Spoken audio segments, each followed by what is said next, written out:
പിതാവിന്റെയും പുത്രന്റെയും പരിശുദ്ധാത്മാവിന്റെയും നാമത്തിൽ ആമേൻ. പ്രിയപ്പെട്ടവരെ, ഇന്ന് സെപ്റ്റംബർ 17 ബുധനാഴ്ച.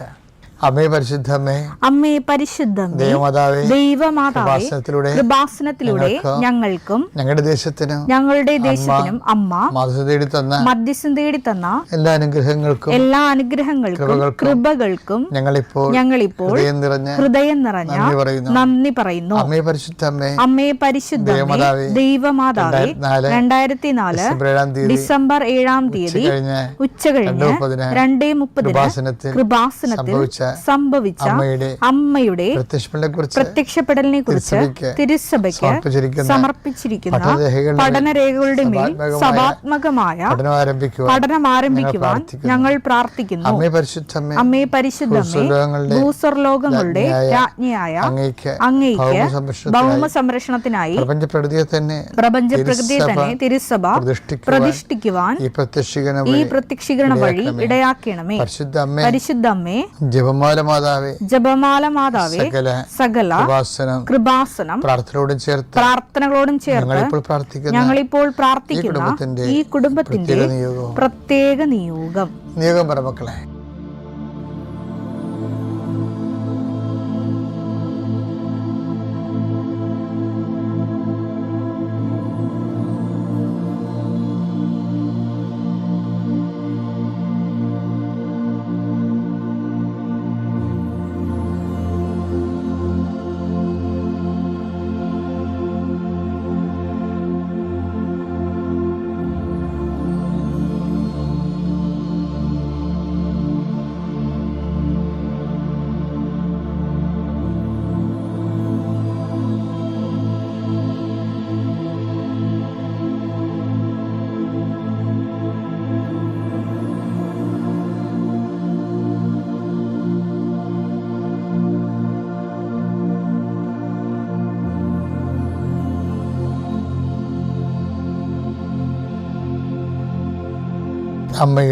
അമ്മയുടെ പ്രത്യക്ഷീകരണത്തിന്റെ ഈ അനുഗ്രഹവേളയിൽ ഞങ്ങൾക്ക് സാധിച്ചു തരുവാൻ കനിയണമേ.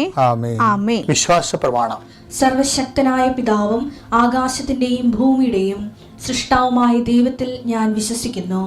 അവിടുത്തെ ഏകപുത്രനും ഞങ്ങളുടെ കർത്താവുമായ ഈശോമിശിഹായിലും ഞാൻ വിശ്വസിക്കുന്നു. ഈ പുത്രൻ പരിശുദ്ധാത്മാവിനാൽ ഗർഭസ്ഥനായി കന്യകാമറിയത്തിൽ നിന്ന് പിറന്ന് പൊന്തിയോസ് പീലാത്തോസിന്റെ കാലത്ത് പീഡകൾ സഹിച്ച് കുരിശിൽ തറയ്ക്കപ്പെട്ട് മരിച്ച് അടക്കപ്പെട്ട് പാതാളങ്ങളിൽ ഇറങ്ങി മരിച്ചവരുടെ ഇടയിൽ നിന്ന് 3-ാം നാൾ ഉയർത്ത് സ്വർഗത്തിലേക്ക് എഴുന്നള്ളി സർവശക്തിയുള്ള പിതാവായ ദൈവത്തിന്റെ വലതുഭാഗത്തിരിക്കുന്നു. അവിടെ നിന്ന് ജീവിക്കുന്നവരെയും മരിച്ചവരെയും വിധിക്കുവാൻ വരുമെന്നും ഞാൻ വിശ്വസിക്കുന്നു. പരിശുദ്ധാത്മാവിലും ഞാൻ വിശ്വസിക്കുന്നു.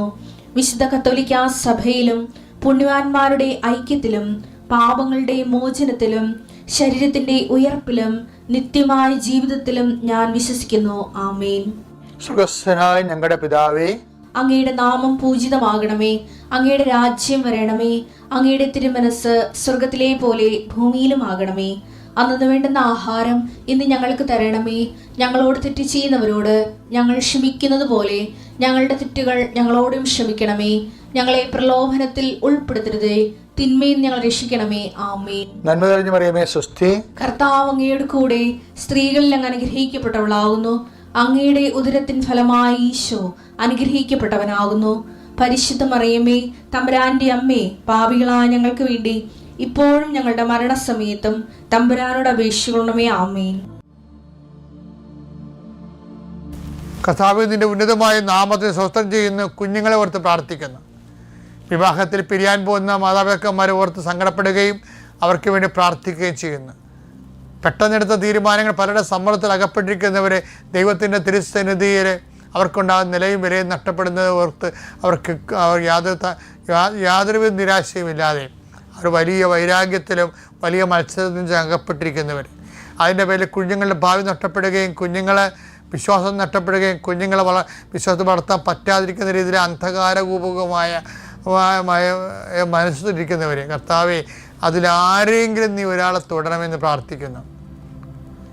എങ്ങനെയെങ്കിലും അവിടെ സമാധാനം ഉണ്ടായിക്കൊണ്ട് കുടുംബം നിലനിർത്താൻ വേണ്ടി കർത്താവിൻ്റെ ചൈതന്യം സ്വീകരിക്കാൻ കൂടുതൽ സാധ്യമുള്ളവരെ കർത്താവ് ഏറ്റെടുക്കണമേ, അവരെ അനുഗ്രഹിക്കണമേ എന്ന് പ്രത്യേകം പ്രാർത്ഥിക്കുന്നു.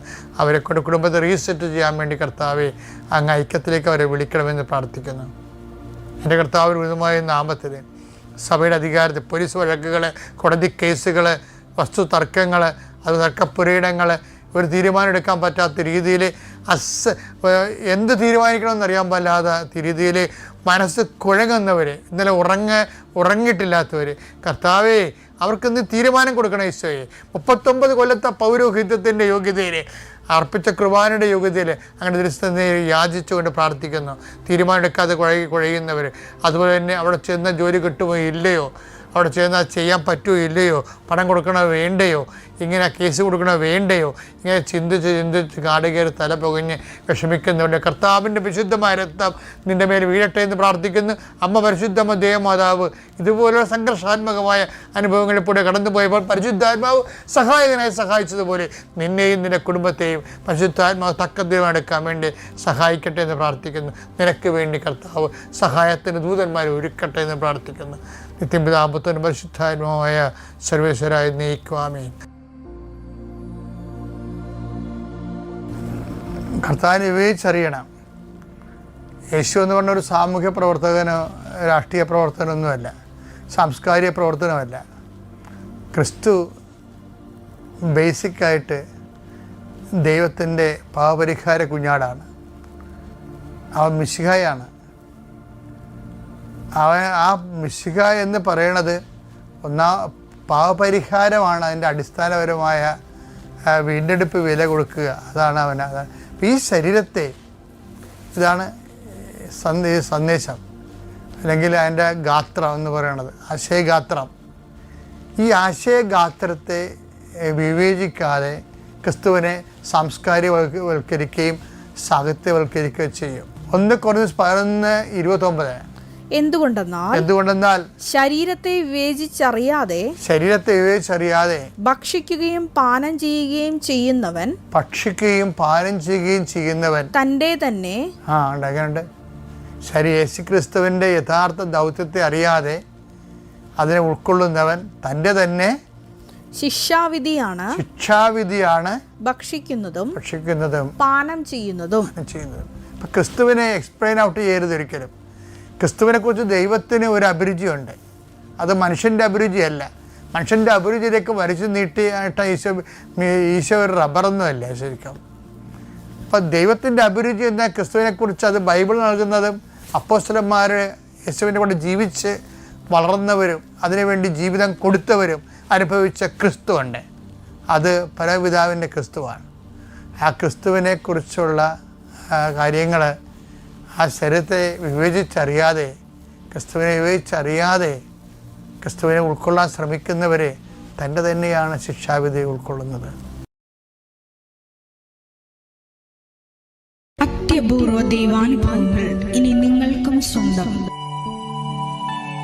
ഈ യൂട്യൂബ് ചാനൽ ഇതുവരെ സബ്സ്ക്രൈബ് ചെയ്തിട്ടില്ലെങ്കിൽ ഇപ്പോൾ തന്നെ സബ്സ്ക്രൈബ് ചെയ്യുക. ഈ വീഡിയോ ഇപ്പോൾ തന്നെ നിങ്ങളുടെ സുഹൃത്തുക്കൾക്ക് ഷെയർ ചെയ്തുകൊണ്ട് കർത്താവിൻ്റെ പ്രേക്ഷിതരാകുക.